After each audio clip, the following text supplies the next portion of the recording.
Welcome to The Explainer. Today, we are going to tackle one of the trickiest but most fascinating parts of the Japanese language, the verbs for giving and receiving.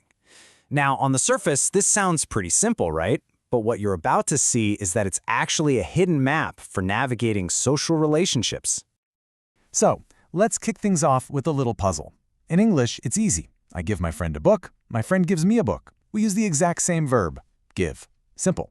But in Japanese, you actually have to change the verb depending on who's giving and who's receiving. So, what's going on there? Well, that one simple English verb splinters into a few different options in Japanese. And here's the secret.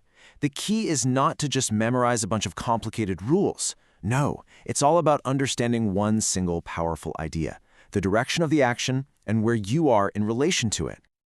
And the tool we're going to use to get this right every single time is something we're going to call the social compass.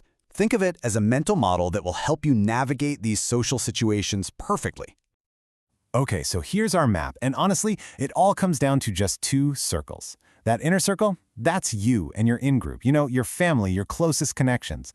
The outer circle is basically everyone else. The verb you pick simply depends on which way the action flows across that boundary. Let's start with our first direction on the compass. What happens when you're giving something outward? Here it is, our first rule in action. When you, or someone from your inner circle, gives something to a person in that outer circle, the action is flowing away from you. And for that outward movement, you use the verb agemasu, agemasu. So look at how the sentence is put together. I, the giver, I'm at the very center of my in-group. My friend, the receiver, is in the out-group. Because that book is moving outward, from my circle to theirs, the verb has to be agemasu. It's like a little arrow in the word itself, pointing away from you. Now let's flip the compass around. What happens when the gift is coming towards you? See? Now the arrow is totally reversed. The action is flowing from the outside world into your inner circle. For this inward direction, we need a whole different verb, kuremasu. Now you might be thinking, wait a minute, my mother is part of my in-group. And you're right, she is. But grammatically, the action here is coming to me, the speaker, and I'm at the dead center of this map. So because that dictionary is moving inward towards me, the verb has to be kuremasu. It automatically tells you that I'm the one who benefited from the action. All right, we've covered outward and inward. Now for our last core verb. And this one changes the game. It's not about direction anymore. It's all about perspective. This is where we shift our focus entirely. Instead of talking about the act of giving, we're now going to talk about the act of receiving. When you use the verb moraimasu, you are putting the spotlight directly on the person who got the thing, making them the star of the sentence. Check out this example. The sentence starts with watashi wa. The focus isn't on what my friend did, their act of giving. It's on my experience of getting the flowers. Moraimasu basically puts the receiver in the driver's seat of the whole sentence. And this, right here, is where it all clicks. One single event, Ken giving Mary an apple, can be told in three totally different ways. Our social compass lets us shift the whole perspective of the story. So if we want to focus on Ken, the giver, we use agemasu.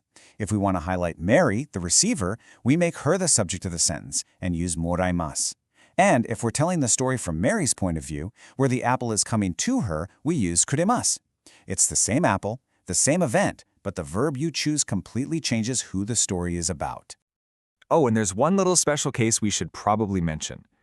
The verb yarimasu is also for giving outward, just like agemasu, but it's used when you're giving to something or someone of a, let's say, different or lower status, like feeding your dog or watering a plant. Honestly, when you're talking about people, it's almost always safer just to stick with agemasu.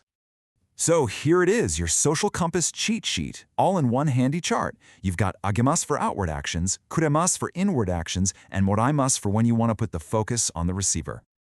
Okay, ready to test your compass? Take a look at these three sentences.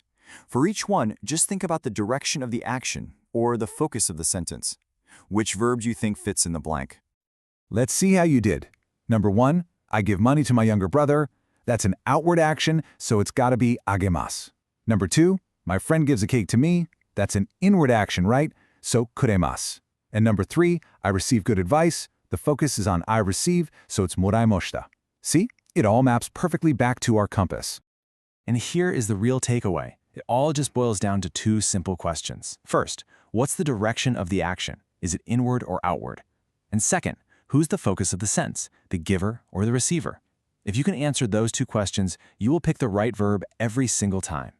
Which leaves us with a pretty cool final thought. We started with a simple verb, to give, and we ended up with a whole social compass. It really makes you wonder, what other parts of language aren't just words? What else is secretly a map that helps us understand an entire culture?